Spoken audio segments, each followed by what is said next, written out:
আজ নতুন recipe try করলাম, খুবই সুন্দর, দারুণ হয়েছে। তো এই রেসিপি প্রথম ট্রাই করলাম বাড়িতে। হরে কৃষ্ণ বন্ধুরা, তোমরা সবাই কেমন রয়েছো? আজকে সবাই ভীষণ ভালো রয়েছে। তো বন্ধুরা, যে সকালবেলা থেকে ব্লগটা স্টার্ট করলাম। আর ব্লগটা যদি ভালো লাগে থাকে অবশ্যই একটা like, comment, share, subscribe and follow করতে ভুলবেন না। তো এই যে সকালে একটু এই যে মিষ্টি কুমড়া কেটে রেখে দিয়েছিলাম রাইতে।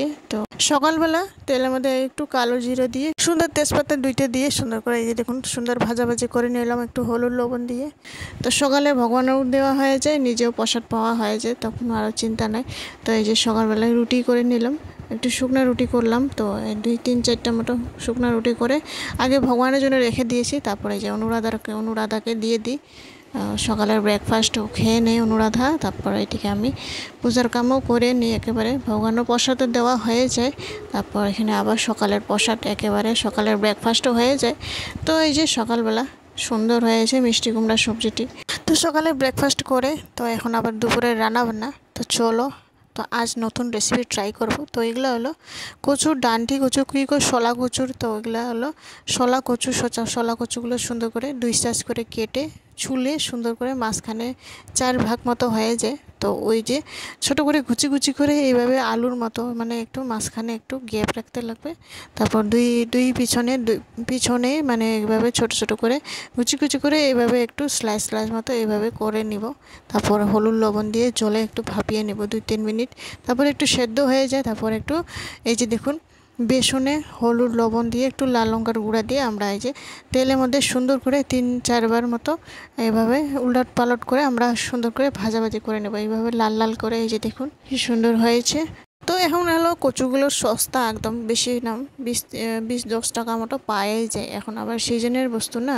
তো এইভাবে এবার ছোট করে কেটে আমি এই যে এখন একটু মশলা একটু পেস্ট করে রেখে দিয়েছিলাম, জিরা, আদা আর একটু লাল লঙ্কা সুন্দর করে এইভাবে।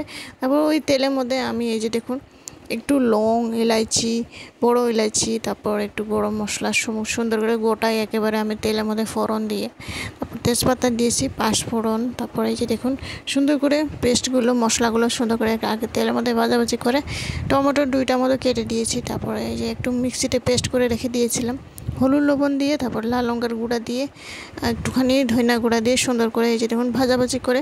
তারপর কচুগুলো উপর দিয়ে ভাজাভাজি ছিল, তো সুন্দর করে উপর দিয়ে দিই। তারপরে এইভাবে 2-3 মিনিট নাড়াচাড়া করে আমরা হচ্ছে জল দিয়ে, একটু বেশি করে জল দিয়েছিলাম, জল দিয়ে তারপরে এই যে আধা মতো জল দিয়ে আমরা ঢাকনা দিয়ে 5-6 মিনিট মতো একটু উতলাইয়ে নিই। বেশি গ্রেভি করলাম না, হালকা একটু। এই যে দেখুন সুন্দর একে গ্রেভি রেডি হয়ে গেছে, বেশি গ্রেভিও করলাম না। দুইজনের সবজির জন্য তার বেশি কিছু করা লাগবে না। তো এই যে সুন্দর কচুর মহামন্ত্রী কয় সুন্দর, এই যে একেবারে রেডি, সুন্দর কুচি সুন্দর একেবারে নরম হয়েছে, খুব ভালো। সবজি মশলার লগে মিলে গেলে খুব ভালো লাগে। সামান্য একটু গরম মশলা বেটে দিলেও ভালো। তারপর একটু সামান্য উপর দিয়ে চিনি দিয়ে দেবেন, তারপর সবজি একেবারে রেডি। তো এই যে আজকে দুপুরের মেনু এগুলো, বেশি কিছু করলাম না। ঝিঙা আলু দিয়ে একটা সবজি করলাম, মিষ্টি কুমড়া একটা সবজি ছিল, তারপর এটিকে আবার কচুর মহামন্ত্রী, তারপর এটিকে দেখুন লেবু দিয়ে আজ দুপুরবেলার খাওয়া। তো বন্ধুরা, ভিডিওটি কেমন হয়েছে অবশ্যই লাইক, কমেন্ট, শেয়ার, সাবস্ক্রাইব করে জানাবেন।